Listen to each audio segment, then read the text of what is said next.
Welcome to the Momentum Flow podcast, where ideas, innovations, and experiences are shared to create continuous stream of inspiration and insight. Join me, your host, Luis Solana, a supply chain expert and investor, as I uncover how visionary founders, operators, and leaders are spotting opportunities, sparking innovation, and scaling profitable growth. From plan to cash, I bring real-world experience and an investor's eye to reveal how clarity, capital, and conviction fuel sustainable growth. Tune in and let's keep the momentum flow going.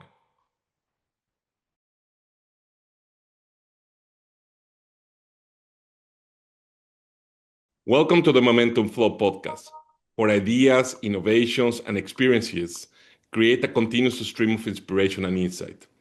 I'm your host, Luis Solana, a supply chain operator turned investor, exploring how visionary founders, operators, and leaders spot opportunities, spark innovation, and scale profitable growth. From plan to cash, I bring real-world experience and an investor's eye to reveal how clarity, capital, and conviction fuel sustainable growth. Tune in and keep the momentum flow going. Today, I'm joined by Jorge Titinger, a global CEO and board director whose career spans Silicon Valley technology, advanced manufacturing, and private equity-backed transformations. He's led organizations through growth, downturns, restructurings, and strategic pivots, bringing a unique combination of operational depth, people-centered leadership, and capital markets fluency. Jorge, as a former semiconductor operator and lifelong athlete, is known for fusing operational rigor with high-performance team culture, bringing a unique signature message. Cultural excellence is operational excellence. This conversation will explore how elite team behaviors, trust-driven cultures, and clear decision rights unlock supply chain reliability, speed, and strategic advantage. Jorge, I'm thrilled to have you here with us today. Thank you, Luis. I'm very happy to be here.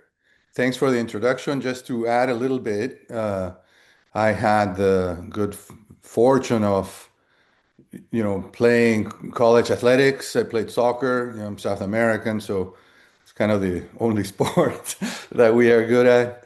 And from then, got recruited to play professionally, and then for the indoor national team. And frankly, that sports career, for lack of a better word, has had a significant impact on my leadership style and momentum. And I've brought a lot of those lessons into the business world. I had the opportunity to be a CEO twice in publicly traded global tech companies.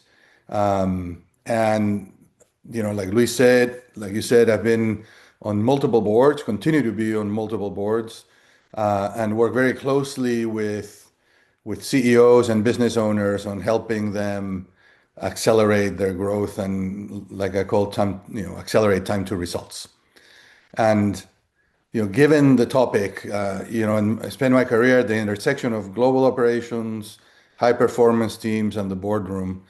And one of the things that has become very clear to me is that, cultural excellence, and it really is operational excellence, and they kind of go hand in hand. The best supply chains in the world behave a lot like elite sports teams. They communicate fast, they trust each other, they adjust under pressure without losing alignment. So today I'm excited to talk about how leadership, clarity, and trust create real competitive advantage, especially in volatile environments. So let's go. Excellent. Welcome, Jorge. So you lived in really three demanding worlds, right? The competitive sports, the global operations, and the boardroom. So let's start really at the intersection of those three. When you look at elite sports teams, and world-class supply chains, where do you truly mirror each other? Where do they truly mirror each other? But not conceptually only, but in day-to-day execution. Where do you see the similarities and the differences? Yeah, great question. To me, they mirror each other in the way they operate under pressure, and that's through clarity, communication, and trust. On high performance soccer teams, Players move as a coordinated unit because they understand their roles and trust that teammates will execute their own, right? In world-class supply chains, the same is true.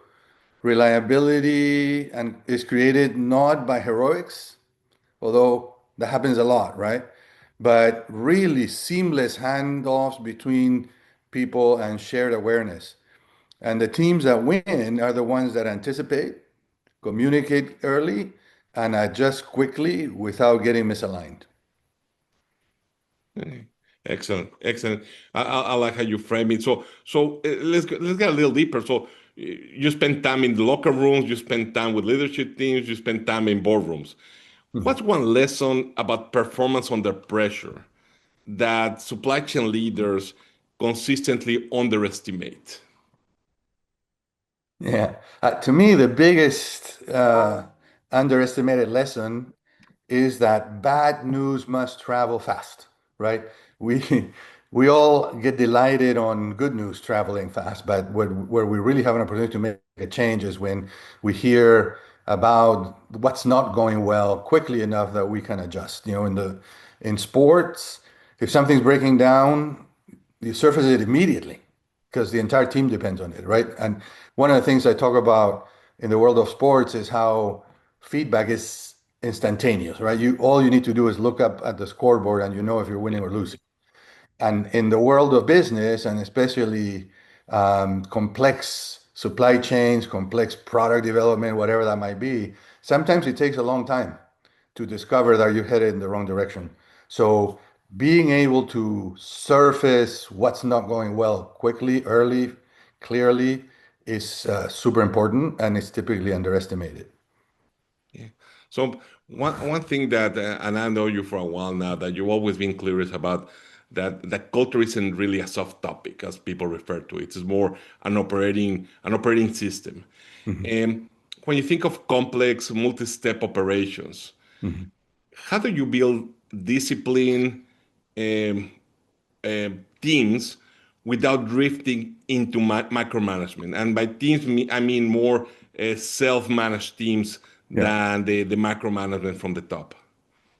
Yeah, yes, it's great. Yeah, I have recently published an article that I called Think Like an Owner, right? And so I'm going to refer to this as owner-like teams.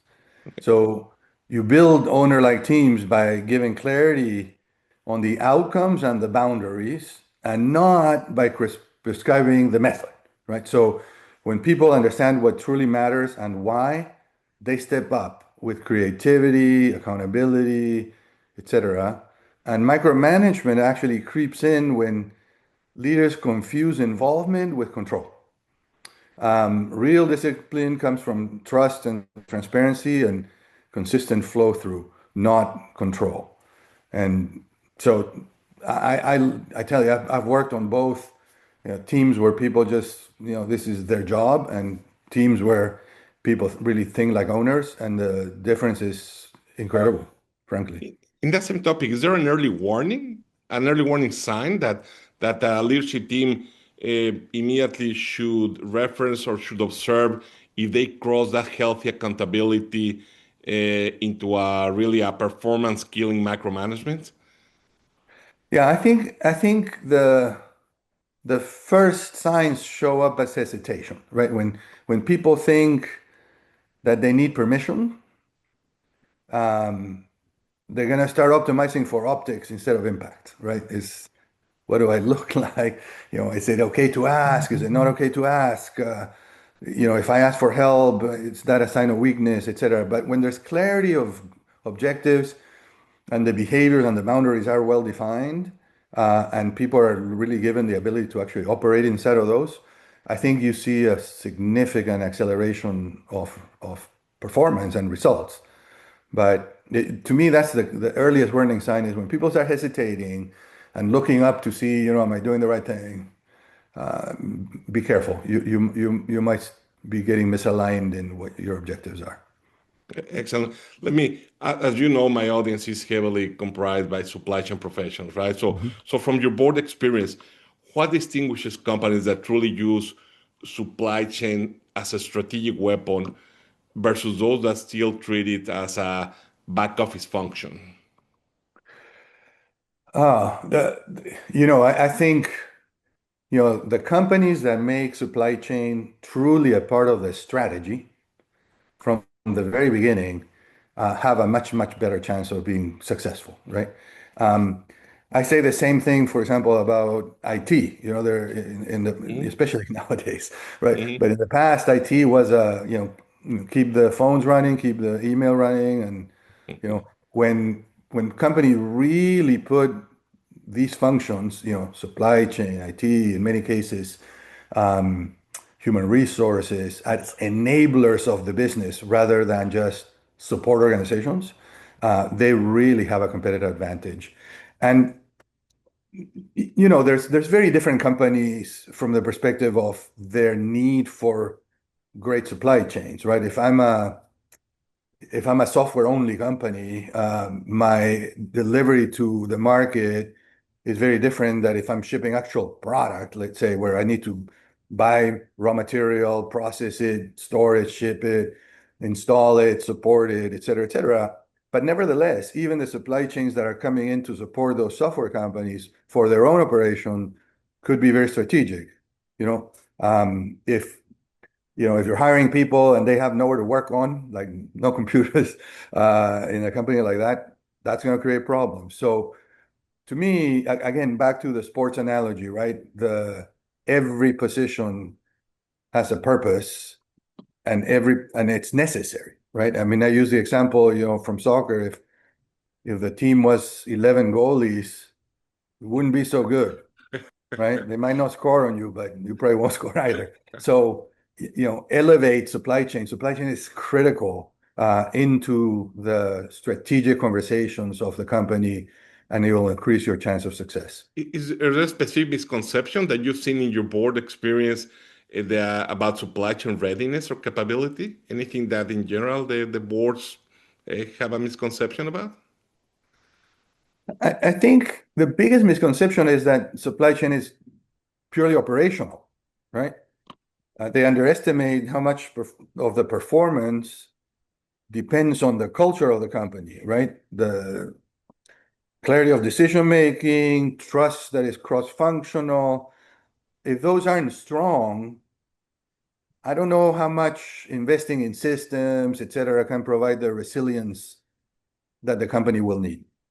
So, So on that topic of culture, let me deep dive there. So if you could only pick one cultural driver that matters most today, and it could be cross-functional trust, as you mentioned, mhm.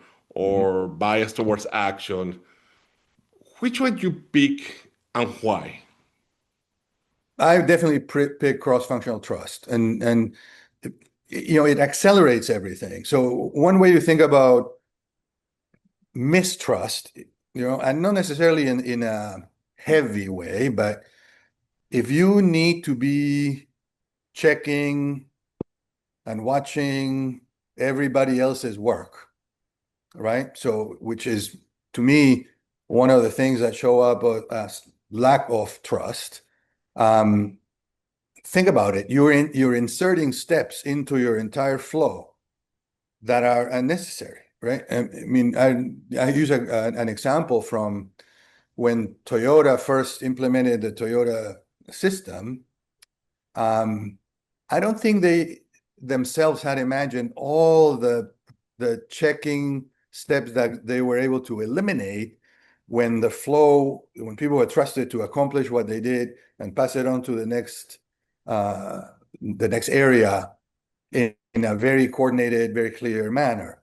Before, after every step, there was I need to check everything, right? And so they were able to reduce overhead by, the last time I remember reading something about it was like 6 times more than they thought they could. And I think the same thing could happen in more, regular supply chains. If you do have that trust, your necessity to be prudent goes down, and therefore time is not spent being prudent, time spent doing actual actionable work. Yeah, perfect. And I totally agree with you that, and that's a great example. The you and I can keep up talking about culture as an operating advantage for hours, but let me pivot us Mhm. to the next section of our conversation about decision making and leading through volatility. You Yeah, know, Volatility, from my perspective, exposes everything, right? When there's volatility, you see process gaps, bad habits, bad yeah, culture, everything bubbles. So you led, through specifically your time in the semiconductor industry. You lead boom and bust, right? Cycles, so yeah, both of them. So yeah, arguably, semiconductors is one of the most unforgiving environments. So, what leadership behaviors matter most when volatility hits? yeah. Yeah, the semiconductor industry, certainly, if you look at, like you said, booms and busts, it looks like a roller coaster, right? Growing like crazy or shrinking like crazy. And I think the leaders that excel in volatile environments are the ones who have the ability to stay even keel, communicate early, and move with purpose. One of the challenges that I've seen with volatility is that it magnifies uncertainty. And people will always look for stability, right? So if you're somebody who can provide a level of stability inside of the world, in a world of uncertainty, that is something that's tremendously valuable. Leaders that can provide consistency, transparency, they lead teams that can focus on execution rather than speculation. One of the things I've observed during my career was that people always have the ability to paint a story that is more negative than it really is, or more positive than it really is, right? And so, if you as a leader are able to manage those ups and downs um, in a realistic and honest way, but with no panic, it makes a significant impact on the organization as a whole. So you would argue that volatility is then a test of process or a test of culture or a test of both? I think it's first a test of culture.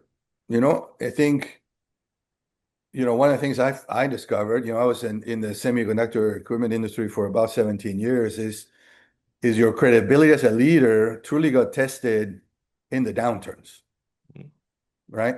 And we all know that culture comes from the top, right? The leaders actually establish it, maintain it, demonstrate it, you know, act in the same way, ritualize it, et cetera, et cetera. Um, but I'm not saying that process doesn't matter. Process matters tremendously, but volatility first exposes what people actually believe and how well they work together. And to me, that is part of my definition of culture, right? Is what people do, how they do it. If trust and alignment are weak, even the best processes will be threatened. Because they will collapse under pressure. People's, like I said, they'll put more pressure than necessary. And strong culture can adapt quickly. So if you have a strong culture and the process aren't quite working because you may not have anticipated everything that is happening, you can adjust much more quickly than people don't have that trust, don't have that culture. I totally agree with you that under crisis, under volatility, you know, you need to have an even cool leadership to really manage that culture from the top and show it to the employees. At the Yeah. same time, sometimes you cannot just postpone decision making, right? Sometimes it's the other way around. You need to make rapid decision making. Yeah. So can you share an anecdote, an experience, or a moment that you had to take a quick decision making and that really quickly improved execution or alignment? Yes, absolutely. I have gray hair for all my years I don't have hair, Jorge, so in that industry, right? And I'll use an example. The you know product changes, by the way, in the semiconductor industry, um, the pace on innovation has gotten faster and faster and faster and faster. Like actually almost all technology industries, not just semiconductor. So you have to, I use the wording is probably not 100% accurate, but you kind of have to obsolete yourself every 12 to 18 to 24 months, right? And in this particular case, the product changes were stuck because no one knew who actually owned the final decision, right? So we had the marketing team doing, oh, this is what the customers need. The engineers are doing what they think they do best, which is invent, innovate and create new things. They don't necessarily always align. The sales teams are saying, well, you might think that's what they want, but they're really buying this, et cetera, et cetera. And there was no clear owner, no clear methodology for ownership. And I've become a fan of a process that, I read about it first in the Harvard Business Review called RAPID. And RAPID stood for recommend, um, assess, perform, inform, and decide, right? And for every major decision that we had to make, we actually picked who has the D for decide. Okay. Everybody else, anybody was wanted to recommend, to assess, of course, there was somebody who was assigned the performance of things. That's the P. Mhm. But it really helped us explicitly deciding who was going to recommend, who had the decision, and we made it part of the way we worked, which was once the decision was made, unless there was brand new data, you could not go back and say, well, I didn't agree with that, right? And so you could disagree, but you had to align, right? We had built a culture of significant trust. And so there were some wrong decisions, clearly, right? Mhm. But what gave us an advantage, if you will, was even when that happened, because of the trust that was in the organization, people could say, made a mistake, let's change courses, right? Without the repercussions of, the having it be a stigma to make a wrong decision. Now, if somebody was constantly making wrong decisions, other things Yeah, happen, right, yeah, of obviously. course. But yeah. Yeah, yeah. Hearing you speak, and I was reflecting on your comments in this last section, and my mind went back to sports. So because in sports, practice, training, repetition allows you to build that muscle, right? And Hmm. sometimes when you're trying to overcome volatility or crisis, you're trying to build that resiliency also in the operational side. Hmm. So what is your mind equivalent of that practice in sports in the operational environment or in the board environment that builds that resiliency to be able to be ready when volatility hits on a crisis strikes? Yeah. No, I think it's super important, right? And you know somebody said to me once, practice. 'Cause we all hear practice makes perfect, and I disagree. Practice makes permanent. Perfect practice makes perfect, right? And so you want to practice the right things. And in sports teams, the best teams practice well, right? I the you hear all the stories, right, of all the greatest players in all sports were the ones who showed up before anybody else to practice and stayed after everybody else. And recently, I read that Roger Federer, arguably the greatest tennis player in history, he had only won 54% of his points. That's it, right? Think about it, right? And yet he, won probably most trophies of anybody else. We've all heard Michael Jordan say, I got so good because I failed so many times, et cetera. But it's hard to do in the world of business, right? So as much, one of the things I've always tried to recreate in my teams was this concept of practice, right? And so we created the things that we do, the daily huddles, the weekly reviews, postmortems or postpartums, depending on how you want to phrase it, scenario drills. We used to, when we looked at our strategy, we created, black and red teams. The black teams were supposed to be our allies, and the red teams were supposed to be our competition, and look at the strategy and try to poke holes in it. So all those things become a way for businesses to practice. And it's funny how so much of the verbiage has been borrowed from the world of sports, right? We talk about scrums, scrum is a rugby term, right? Mhm. Huddles, et cetera, et cetera. And so I think there's opportunities to to create practice-like scenarios at work. And like I said, let's make sure we're practicing the right things, because otherwise they become permanent. Excellent. For example, I led public companies, right? So we had every quarter to go have an investor call and our earnings calls, and we would gather executives from the company, some non-executives from the company, and do a dry run two, three times, have them ask tough questions, so that we were prepared when the actual real call was. That we actually, in many cases, we got tougher questions from our own people and the analysts. But I think it's important. I think it accelerates action. Perfect practice. Yeah, excellent. Excellent. Thank you, Jorge. And so let's just then pivot to this last section of our conversation around really moving from the discussion that we just had about building resiliency today to getting ready to what comes next in the future, right? Yeah, And you know, in today's world, not talking about AI is not talking at all. So as AI yeah, enters into forecasting, into planning, into quality, uh, what mindset shift do leaders need to make, especially those leaders who grew up in you know, in earlier times, in more deterministic times, of deterministic operating models with less variables, less dynamic. Uh, what are the what mindset shift do leaders need to make in this new environment? yeah. That's a great question, Luis. AI is becoming pervasive, or maybe it's already become pervasive, right? And I actually had the opportunity to be involved with AI literally since the mid 80s, right?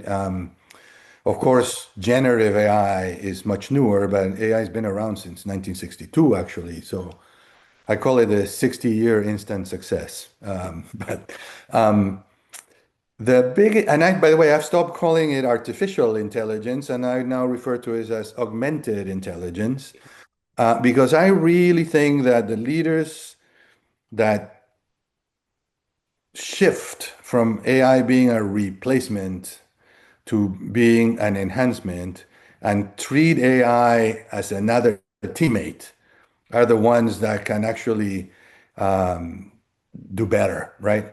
The technology can change fast, humans don't, right? And so AI accelerates insights, but humans still need to provide judgment. So the leaders who thrive will be the ones who stay curious, stay adaptable, and empower their teams to experiment with AI.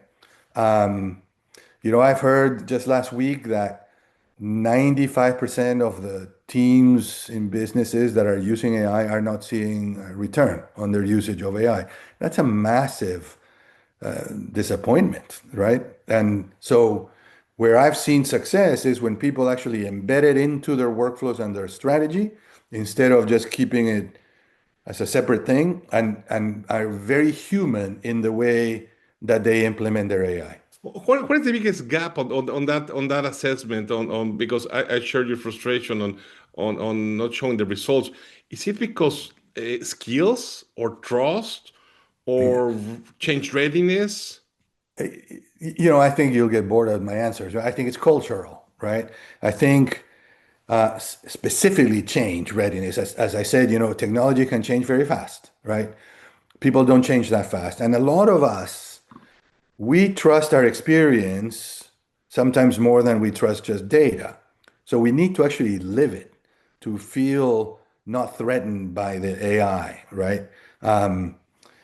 I've heard this from other people, but I truly was at a presentation. I get invited to talk about AI a fair amount, given my background with it. And somebody in the audience raised their hand and I said, I'm very concerned that my job will be replaced by AI. And my answer, although I thought it was an original answer, but apparently many people have used it, it was that you shouldn't be threatened by AI. You should be threatened by the person who really knows AI. So Mm, get educated about it. Be conversant. I think one of the very positive things about AI is it truly democratizes our use of computers. You don't need to be a data scientist or even a data analyst to actually really take advantage of using computers. And of course, there's still a digital divide and all of those things, but it allows pretty much everybody to actually take advantage of the massive capacity and capability that AI brings.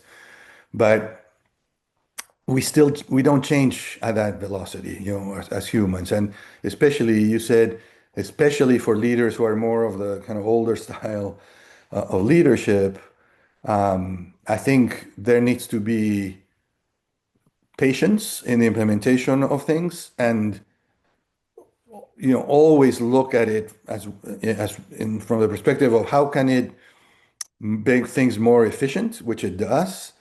How can it also how do you deal with the human side of things? well, Yeah. Jorge, fantastic conversation, and you and I can continue talking for long, but we need to converge a little bit. So, Mhm. so you made it very clear how you think about a supply chain is only as strong as the trust between these people, right? And I fully agree. And you also made the point about high performance is not necessarily about speed, but about alignment. Mhm. Okay, so let me ask you a specific, maybe share an example or a specific moment in your career where that you remember that alignment made the big difference. You said like, Yeah. oh, we finally got aligned and we move forward. Yeah. We had many moments like that, but one that comes to mind specifically is, in the semiconductor equipment industry, you build very expensive machines, yeah, with bills of materials and the tens of thousands of parts. And while you may have all the really critical stuff in place and have, assembled 98% of the tool, you're missing some, inexpensive fasteners, and guess what, right? You can't ship. So we had a quarter end crisis moment kind of like that, where the a supply issue, and it was a supply on a kind of ABC type components, was threatening a major shipment. And every function, engineering, operations, finance, sales, the actual supplier, we worked on, because they had run out of this particular part. We worked on a form fit function replacement that we were able to test quickly, that we were able to get the customer to agree because it was kind of really in a not that critical part of the machine. And what was beautiful is there was a single goal, which was not only for us, because of course, we wanted to be able to recognize the revenue at the end of the quarter, but delay for our customers was a delay in their time to revenue, right? And so they wanted the machine as soon as possible as well. And it was the beautiful thing is you typically, to get that kind of alignment, you need a rallying point. And in this case was the customer need. But the speed, the transparency, the unity across all those functions was really remarkable because, we couldn't just introduce a new part, right? It had to be qualified by engineering. It had to be procured. It had to be inserted. We had to do some level of testing. All of that flowed incredibly well. And again, the supply chain is not just the operation side, right? It's the whole, you said from order to cash, or, I used to talk about two meta processes in the companies, one of them being quote to cash. This was a great example of how that worked really well. And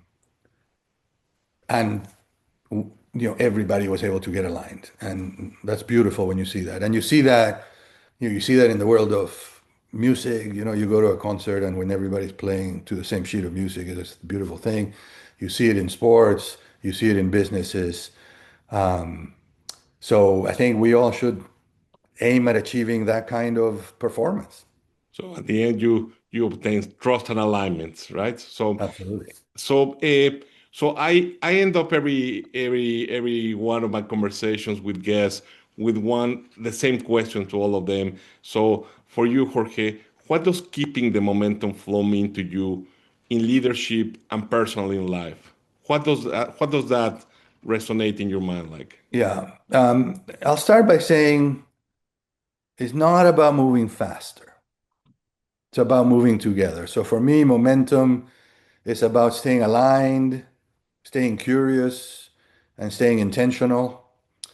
The leaders and teams who thrive are the ones that continue to learn, continue to adjust, and continue to move forward with purpose. I one of the things I talk about and I work with the executives that I work with in my consulting work is the levels of competence, right? From beginner to mastery. And you go from beginner to minimally competent, competent, expert, master.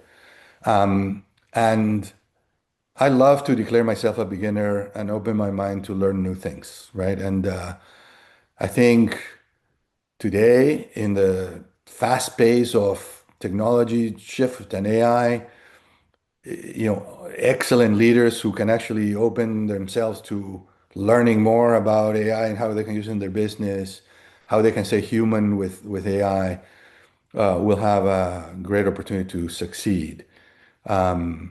So that's for me what it is. Momentum and flow to me mean moving forward, you know, up, conquering obstacles, et cetera, et cetera. And to me, having the mind of a beginner is the best way to do it. Okay, fantastic conversation.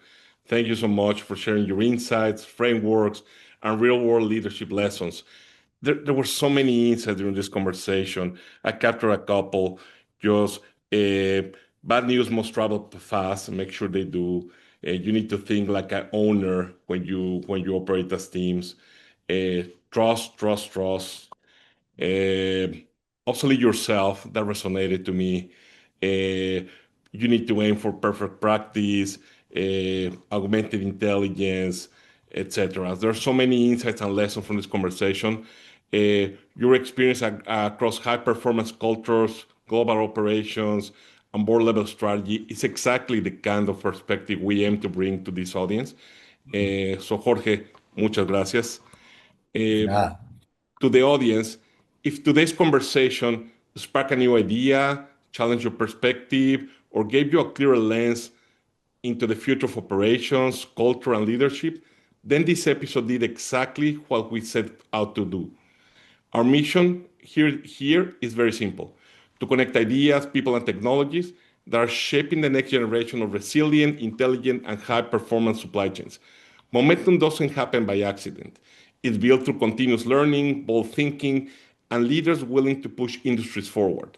If you enjoyed this episode, please follow the series, leave a review, and share it with someone in your network who's building or transforming supply chain of their own. And if you want deeper insights, frameworks, and monthly essays, you can find them on my personal website, Luis J. Solana. You can connect with Jorge on LinkedIn. So once again, thanks for listening. And as always, keep the momentum flow going. Thank you. Thank you, Luis.